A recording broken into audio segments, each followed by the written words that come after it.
This is Andrew Klavan on The Culture. Welcome to the new reality show, You Too Can Be a Mainstream Media Reporter. See, until now, the crack staff at Klavan on The Culture has been so busy researching, writing, and producing a bi-weekly satire of Woodhouseian wit and Shakespearean insight that they've completely overlooked the possibilities of mindless reality programming.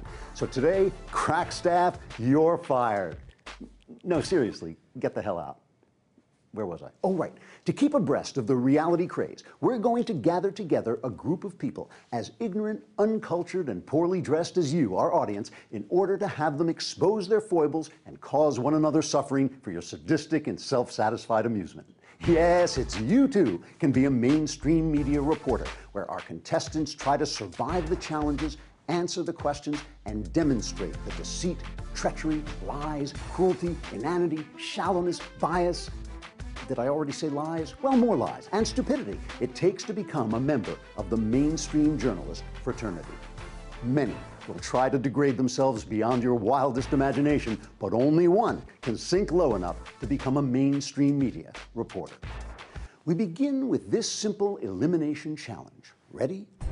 What is the job of a mainstream media reporter during the Obama administration? 1. Speak truth to power. 2. Provide fair and balanced information to help citizens make wise decisions. 3. Make this presidency a success. Go! Fair, balanced, and unafraid. I want to do everything I can to make this thing work. That's right, Chris. Sorry, Brett. Go stand over there with Juan Williams. Whoa. Gosh, I love humiliating people. This is actually kind of a good gig for me. Okay, challenge number 2.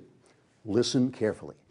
Millions of Americans calling themselves the Tea Party have spontaneously joined together to call for lower taxes, smaller government, and constitutional rule of law. How accurately can you describe them? The clock starts now. Bunch of racists. Extreme. Lunatic fringe. Homophobic, racist. I like turtles. Bigots. Tea-bagging rednecks.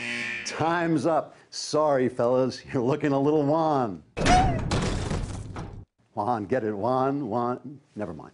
Okay, on to the lightning round we call Spot the Scandal. It's 2003. Factions within the CIA deeply oppose the Bush administration's war in Iraq. CIA agent Valerie Plame deceitfully helps secure her husband Joe Wilson a fact-finding junket, after which he spreads false information wrongly discrediting Bush administration war claims. Can you spot the scandal? What? Right, Vice President Dick Cheney might have revealed Plame's name to the press, but didn't. Next, for 100 years, the city of New Orleans was sucked dry by corrupt Democratic politicians whose inaction and misappropriation of funds left the city's infrastructure vulnerable. In 2005, a hurricane hits, utterly destroying the city. Spot the scandal. George W. Bush is president at the time. Exactly. One more. Internet guy Andrew Breitbart helps expose corruption at Acorn, an organization that has been misusing millions in public funds to help rig elections for Democrats. Can you spot the scandal? Right, Andrew Breitbart bathes with his computer. It's kinky. On to our final challenge. Pay close attention now. In June 1979, Pope John Paul II visits Soviet-occupied Poland. Massive crowds take to the streets to celebrate the God who gave them individual liberty and dignity. The Soviet media grossly underestimate the size of the crowd, distort the message, and underplay the effect of the event. Now it's August 2010. While no John Paul, popular talk show host Glenn Beck nonetheless holds a rally in Washington, and massive crowds throng the city to celebrate the God who gave them individual liberty and dignity. The mainstream media grossly underestimate the size of the crowd, distort the message, and underplay the effect of the event. Here's the question. What is the similarity between the Soviet press and our mainstream media? A. Both are corrupt shills for an oppressive statist and atheistic philosophy whose days are numbered. Actually, there is no B.